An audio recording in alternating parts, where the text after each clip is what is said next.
মুহররমের 10 তারিখে দিনের বেলা কেউ যদি নফল নামাজ পড়ে আল্লাহ রাব্বুল আলামিন তার জন্য জান্নাতের সকল নেয়ামত বরাদ্দ করে দিবে।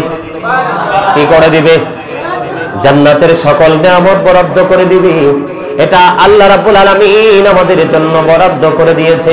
এই জন্য আমি গত বছর যখন ওয়াজ করেছিলাম নামাজের সূরার কথা বলেছিলাম, কিন্তু এই বছর অনেকে ফোন দিয়ে বলেছে, হুজুর এই সূরা তো পড়তে পারি না, আমরা কি করব?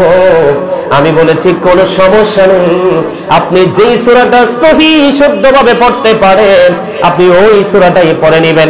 নিয়ামত একটা নামাজ হলো 4 রাকাত। মুহররমের 10 তারিখে সুবহে সাদেকের পূর্বে পড়তে হবে 2 রাকাত করে 4 রাকাত। জোরে জোরে সুবহানাল্লাহ। কোন সময়?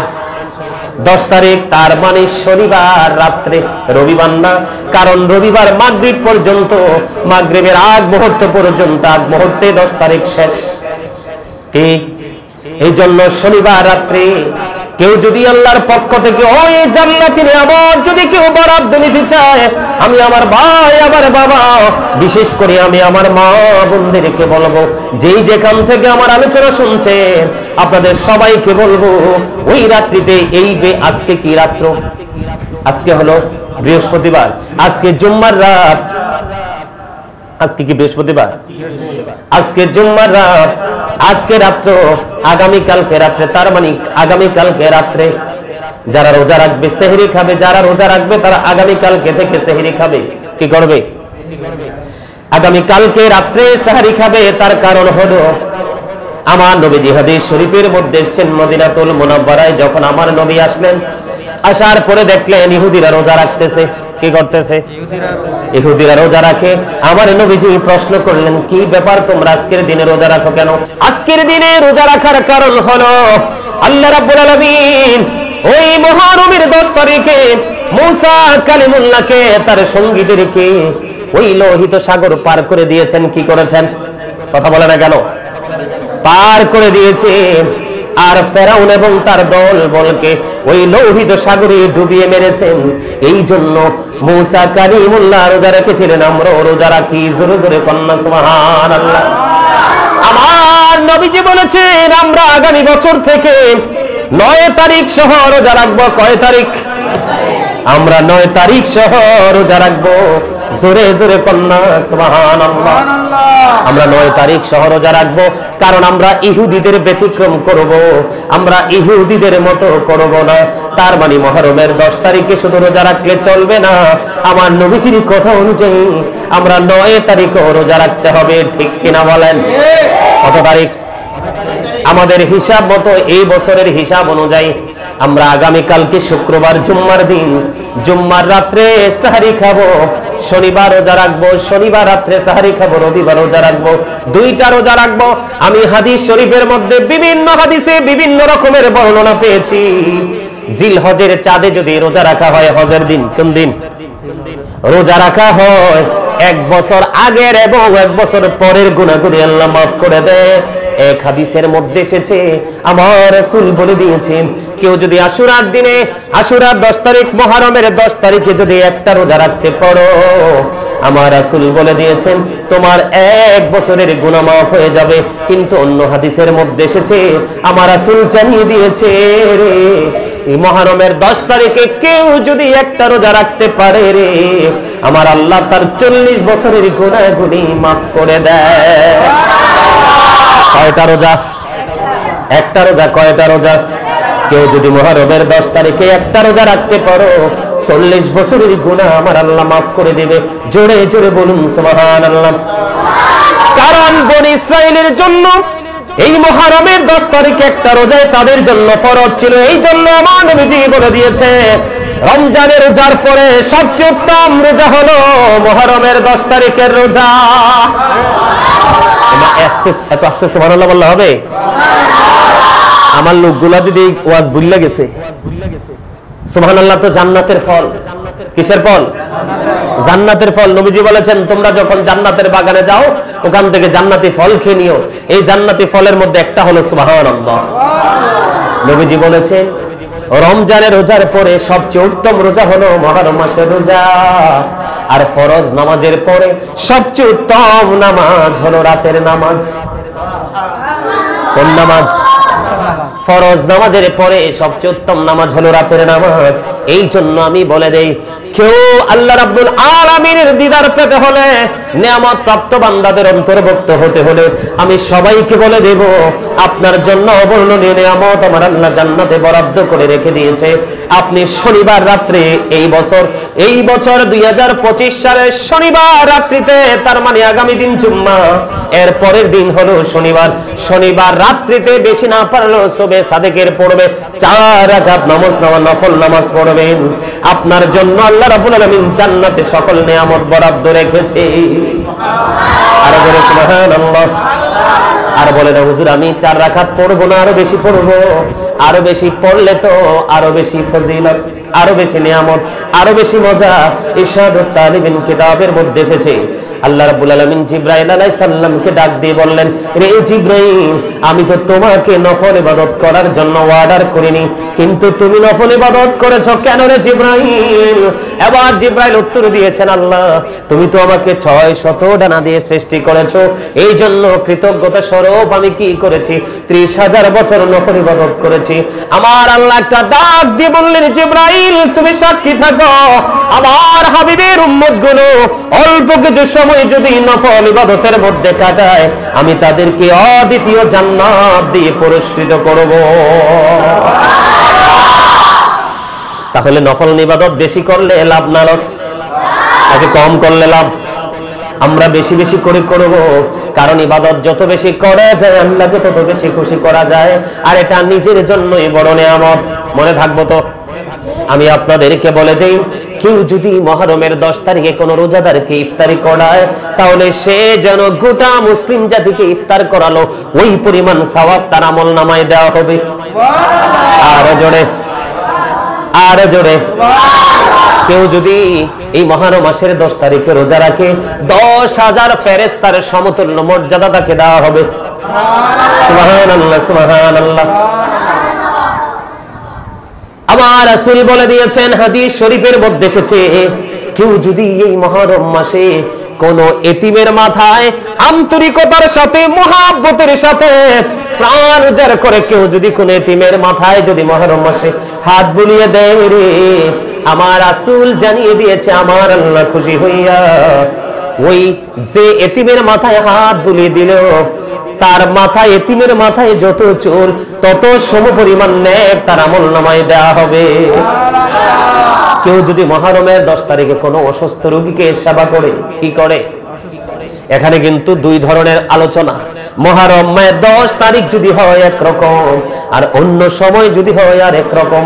অন্য সময় নিয়ে আমি আলোচনা আগেই করে রেখেছি।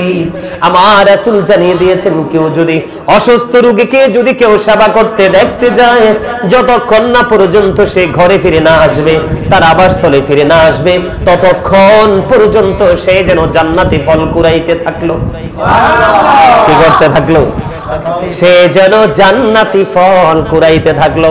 আমার রাসূল বলে দিয়েছেন, কেউ যদি সকালে যায় বিকালে আসে, অথবা বিকালে যায় আবার পরের দিন সকালে আসে, কোন অসুস্থ রোগীকে দেখতে যায় অথবা তাকে সেবা করতে যায়, আমার নবীজি বলেছেন, তুমি সকালে গেলে তুমি বিকালে ফিরে আসলে, এই সময় পর্যন্ত তোমার জন্য 70,000 ফেরেশতা তোমার জন্য আমার আল্লাহর কাছে মাগফিরাত কামনা করতে থাকে। কিন্তু এই মুহররমের 10 তারিখে যদি কোনো মানুষ কোন অসুস্থ রোগীকে যদি সেবা করে রে, সমস্ত মুসলিম উম্মাহকে সেবা করার সওয়াব তার আমলনামায় দেওয়া হবে। জোরে জোরে সুবহানাল্লাহ, আর জোরে সুবহানাল্লাহ। তুমি বৃদ্ধ হয়ে যাওয়ার আগে তোমার যৌবনকালকে তুমি কাজে লাগাও। অসুস্থ হয়ে যাওয়ার আগে তুমি তোমার সুস্থতাকে কাজে লাগাও। অসচ্ছলতা আসার আগে তুমি সচ্ছলতাকে কাজে লাগাও। তুমি ব্যস্ত হয়ে যাওয়ার আগে অবসর সময়কে তুমি কাজে লাগাও। মৃত্যুবরণ করার আগে তোমার এই হায়াতে জিন্দেগিকে তুমি কাজে লাগাও। ওই যে একটু আগে বললাম, পৃথিবীর চালাক মানুষগুলো যারা ইন্টেলিজেন্ট, যারা ভেরি ক্লেভার, যারা ওই মানুষগুলো দিন সময় চলে যায়, সময়ের সাথে সাথে নিজে কি করেছে আর কি করেনি সেটা সে বিবেচনার মধ্যে নিয়ে আসতে পারে। ওই মানুষের জন্য দুনিয়া এবং আখিরাত দুটোই হলো পরিপূর্ণ নিয়ামত। এই পাঁচটি বিষয়, তার মানে পাঁচটি সময়ের আগে পাঁচটি সময়কে তুমি মূল্যায়ন করো, এগুলো মাথায় রাখতে হবে। এইভাবে যদি মানুষ বিবেচনা করতে পারে তাহলে মানুষের জীবন ধন্য হয়ে যাবে, অন্যথায় নগণ্য হয়ে কবরে যেতে হবে। মুহররম মাস আমাদের জন্য নিয়ামত নিয়ে এসেছে, কারণ এই মুহররম মাসের মধ্যে কি করতে হবে? বেশি বেশি করে তওবা করতে হবে। এই মুহররম মাসে আমার আল্লাহ বান্দার তওবা বেশি কবুল করে। কি করেন? বেশি বেশি করে তওবা কবুল করেন। এই মুহররম মাসের মধ্যে তোমরা, মুহররম মাসের মধ্যে একটি দিন যেটা হলো আশুরা, 10 তারিখ। এই 10 তারিখ আমাদের জন্য বড় নিয়ামত। আল্লাহ রাব্বুল আলামিন অনেক আকাঙ্ক্ষিত নিয়ামত আল্লাহর প্রিয় নবী রাসূলদেরকে আল্লাহ রাব্বুল আলামিন এই মুহররমের 10 তারিখে তিনি দিয়েছেন। আমি যদি একটা এক্সাম্পল দেই, অত্যন্ত চমৎকার একটা এক্সাম্পল। আমি আমলের কথাগুলো একটু পরে বলছি, তার আগে আমি একটু মজার একটা এক্সাম্পল দিব বন্ধু। এই মুহররমের 10 তারিখটা কত বড় নিয়ামত। আল্লামা নাসাফি রাহমাতুল্লাহি আলাইহি তিনি বর্ণনা করেছেন। সবাইকে আবার বলছি, গভীর মন দিয়ে শুনতে হবে। আল্লামা নাসাফি রাহমাতুল্লাহি আলাইহি তিনি বর্ণনা করেছেন, তিনি বলে দিয়েছেন, ইহুদিদের কবরে, ওই কাফেরদের কবরে আল্লাহর এক প্রিয় বান্দা বন্দী ছিলেন। বন্দী থাকতে থাকতে থাকতে থাকতে হঠাৎ করে মুহররম যখন ধরা দিল, মুহররম মাসে তিনি কি করলেন? ওই কাফেরদের চোখ ফাঁকি দিয়ে তিনি মুহররমের 10 তারিখে তিনি ফাঁকি দিয়ে বের হয়ে গেলেন। ওই কাফেরদের কবল থেকে যখন বের হয়ে গেল, বের হয়ে যাওয়ার পরে এবার কাফেরেরা জানতে পারলেন যে তাদের যে বন্দী সে পালিয়ে চলে যাচ্ছে। তখন আল্লাহ রাব্বুল আলামিনের দরবারে ওই বন্দী একটা ডাক দিয়ে বললেন, আল্লাহ, এটা মুহররমের 10 তারিখ, এই মুহররমের 10 তারিখের উসিলায় তুমি আমাকে এই কাফেরদের হাত থেকে রক্ষা করো। তখন সঙ্গে সঙ্গে আল্লাহ রাব্বুল আলামিন সমস্ত কাফিরগুলোর চক্ষুগুলো অন্ধ করে দিয়েছে। জোরে জোরে সুবহানাল্লাহ। সুবহানাল্লাহ কিন্তু মজা হয় না। সুবহানাল্লাহ ওয়ালহামদুলিল্লাহ লা ইলাহা ইল্লাল্লাহ, সুবহানাল্লাহ ওয়ালহামদুলিল্লাহ লা ইল্লাল্লাহ, লা ইলাহা ইল্লাল্লাহ, লা ইলাহা আরশ কুরসি লৌহ কলম সৃষ্টি যাহা ওসিলা, আরশ কুরসি লৌহ কলম সৃষ্টি যাহা ওসিলা, যে আল্লাহ খুশি হইয়া নাম রাখলেন হাবিবুল্লাহ। সুবহানাল্লাহ আলহামদুলিল্লাহ লা ইলাহা ইল্লাল্লাহ, সুবহানাল্লাহ আলহামদুলিল্লাহ লা ইলাহা ইল্লাল্লাহ, লা ইলাহা ইল্লাল্লাহ, লা ইলাহা ইল্লাল্লাহ মুহাম্মাদুর রাসূলুল্লাহ সাল্লাল্লাহু আলাইহি ওয়াসাল্লাম। কি হয়ে গেল? ওই আল্লাহ রাব্বুল আলামিনের কাছে মুহররমের 10 তারিখে যখন সাহায্য চাইলেন, আল্লাহ রাব্বুল আলামিন ওই কাফিরগুলোর চক্ষু অন্ধ করে দিলেন, দৃষ্টি শক্তি তিনি নিয়ে গেলেন। তখন ওই বন্দী কি করলেন? সমস্ত কাফিরের চোখগুলো ফাঁকি দিয়ে চলে গেল। কাফেরের চোখ যখন ফাঁকি দিয়ে তিনি চলে গেলেন, আল্লাহ রাব্বুল আলামিনকে সন্তুষ্ট করার জন্য তিনি ওই মুহররমের 10 তারিখ তিনি রোজা রেখেছিলেন। দিনটা চলে গেল। যখন ইফতারের সময় হয়ে গেল, কোনো খাবার নাই। ওই লোকটা চিন্তা করতে করতে তিনি কি হয়ে গেলেন? হঠাৎ করে ইফতারির সময় তার চোখে তন্দ্রা চলে আসলো, তার মানে ঘুম ঘুম ভাব। যখন ঘুম ঘুম ভাব যখন তার মধ্যে চলে আসলো, তখন তিনি কি করলেন? ওই ঘুম ঘুম ভাব নিয়ে তন্দ্রাচ্ছন্ন হয়ে পড়ে আছেন। এমন সময় তিনি দেখতে পাইলেন নূরানী ফেরেশতা তাকে সে জান্নাতি খাবার খাওয়াচ্ছে। এবার কি করলেন ওই বন্দী? তখন কি করলেন ওই বন্দী? তিনি কি করলেন? তন্দ্রা যখন ভেঙে গেল, ঘুম ঘুম ভাব যখন ভেঙে গেল, ভেঙে যাওয়ার পরে এবার তিনি চক্ষু মেলে দেখলেন সত্যি তিনি 100% পরিতৃপ্ত। আল্লামা নাসাফি রাহমাতুল্লাহি আলাইহি তিনি বলেছেন ওই বন্দী এই ঘটনার পরে 20 বছর পর্যন্ত এই পৃথিবীর বুকে জিন্দা ছিল। এই 20 বছরে কোনোদিন তার কোনো খাবারের চাহিদা হয় না। এটা হলো এই মাসের বরকত, এই মাসের ফজিলত। কিন্তু আমরা এই মাসকে তালাশ করতে জানি না, এই মাসকে সম্মান করতে জানি না। এই মাসের মধ্যে বেশি বেশি করে আমাদেরকে আমল করতে হবে, বেশি বেশি করে আমরা কোরআন তেলাওয়াত করব, বেশি বেশি করে আমরা নফল নামাজ পড়ব, বেশি বেশি করে দান সাদকা করব। এর মধ্যে 10 তারিখ হলো অন্যতম। ওই দিনের তুলনা কোনো দিনের সাথে করা যায় না। শুধু এখানে ক্ষান্ত নয়, ইরাকের রায় শহরের বাদশা, ওনার জীবনী, ইরাকের রায় শহরের বাদশা তিনি, ওনার জীবনী থেকে একটা ঘটনা আমি খুঁজে পেলাম। এই আশুরার ফজিলত, এই মুহররমের 10 তারিখের ফজিলত বোঝানোর জন্য আমি আপনাদেরকে বলছি। গোটা পৃথিবীর মুমিন মুসলমান আমি সবাইকে ডেকে ডেকে বলছি, আসছে আগামী রবিবার হলো মুহররমের 10 তারিখ।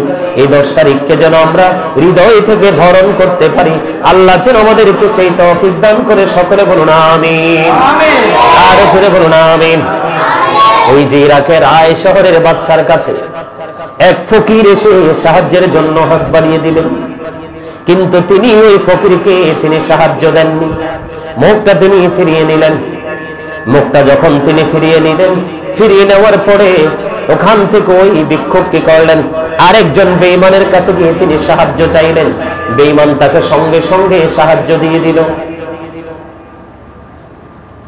সঙ্গে সঙ্গে সাহায্য যখন দিয়ে দিল, রাত্রি যখন গভীর হলো, এবার ওই ইরাকের রায় শহরের বাদশা তিনি স্বপ্নে দেখে তিনি জান্নাতের কিনারায় ঘোরাঘুরি করছে, হাঁটাহাঁটি করছে। তিনি জানতে চাইলেন এগুলো কি? এইটা হলো জান্নাত, এটা আপনার জন্য বরাদ্দ ছিল। কি ছিল?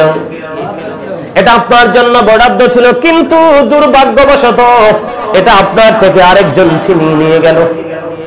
যে ছিনিয়ে নিল সে হলো একজন কাফের। কি? অথচ ইরাকের রায় শহরের বাদশা কিন্তু কাফের ছিল না। এবার কি করলেন? তিনি জানতে পারলেন এই যে নিয়ামতটা আমার ছিল, এই নিয়ামত আমার ছিল, এটা কে রে এটা হরণ করে নিয়ে গেল? কোন কারণে সে আমার থেকে নিয়ামতটা ছিনিয়ে নিয়ে গেল? তিনি জানতে পারলেন ওই যে তোমার কাছে সাহায্য চেয়েছিল, তুমি যদি সেই সময়ে সাহায্য করে দিতে তাহলে তোমার জন্য এই নিয়ামতটা বরাদ্দ হয়ে যেত। তুমি তাকে খালি ফিরিয়ে দিয়েছো, শূন্য ফিরিয়ে দিয়েছো। এটা আরেকজন বেঈমান তাকে খুশি করেছে, এই জন্য আল্লাহ রাব্বুল আলামিন তার জন্য এটা বরাদ্দ দিয়ে দিয়েছে। এবার ইরাকের রায় শহরের বাদশা এবার তিনি কি করলেন? পাগল পারা হয়ে গেলেন। কেমন করে আমি ওই নিয়ামত তার কাছ থেকে ছিনিয়ে আনবো? পরের দিন যখন সকাল হলো, 1 লক্ষ দিরহাম নিয়ে চলে গেল ওই রায় শহরের বাদশা ওই বেঈমানের কাছে। আমি তোমাকে 1 লক্ষ দিরহাম দিব, তোমাকে যে নিয়ামত আল্লাহ রাব্বুল আলামিন বরাদ্দ দিয়েছে তুমি এটা আমাকে দিয়ে দাও। এই কথা বলতে দেরি ওই বেঈমান একটা ডাক দিয়ে বলল, আমি তোমাকে গোটা পৃথিবী যদি তুমি দিয়ে দাও আমি তোমাকে নিয়ামত দিব না। তুমি শুনে নাও, শুনে নাও, আমি মধুর কালেমা পড়ে মুসলমান হয়ে গেলাম। লা ইলাহা ইল্লাল্লাহ মুহাম্মাদুর রাসূলুল্লাহ সাল্লাল্লাহু আলাইহি ওয়াসাল্লাম। একজন বেঈমান একদিকে সে মুসলমান হয়ে গেল, আর একদিকে জান্নাতের মতো নিয়ামত তার জন্য এত বড় নিয়ামত বরাদ্দ হয়ে গেল। এটা হলো শুধু একমাত্র মুহররমের 10 তারিখের ফজিলত বরকতের কারণে। তাহলে আমাদের এই ফজিলত বরকত পাওয়ার দরকার আছে না নাই? আরো জোরে। আর জোরে এই ফজিলত বরকত আমাদের দরকার আছে না নাই?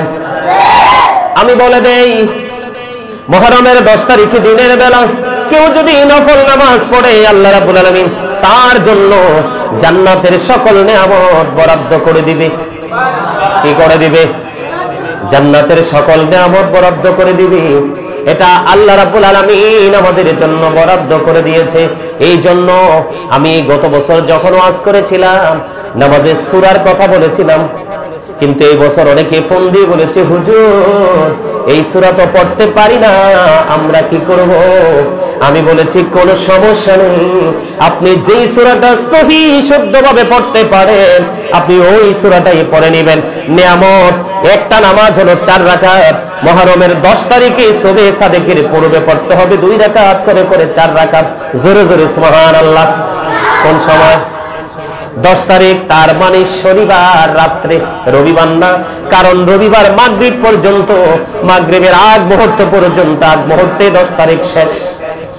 ঠিক এই জন্য শনিবার রাত্রে কেউ যদি আল্লাহর পক্ষ থেকে ওই জান্নাতি নিয়ামত যদি কেউ বরাদ্দ নিতে চায়, আমি আমার ভাই আমার বাবা, বিশেষ করে আমি আমার মা বোনদেরকে বলবো, যেই যেখান থেকে আমার আলোচনা শুনছেন আপনাদের সবাইকে বলবো, ওই রাত্রিতে আজকে কি রাত্র? আজকে হলো বৃহস্পতিবার, আজকে জুম্মার রাত। আজকে কি বৃহস্পতিবার? আজকে জুম্মার রাত, আজকে রাত্র, আগামী কালকে রাত্রে, তার মানে আগামী কালকে রাত্রে যারা রোজা রাখবে সেহরি খাবে, যারা রোজা রাখবে তারা আগামী কালকে থেকে সেহরি খাবে। কি করবে? আগামী কালকে রাত্রে সেহরি খাবে। তার কারণ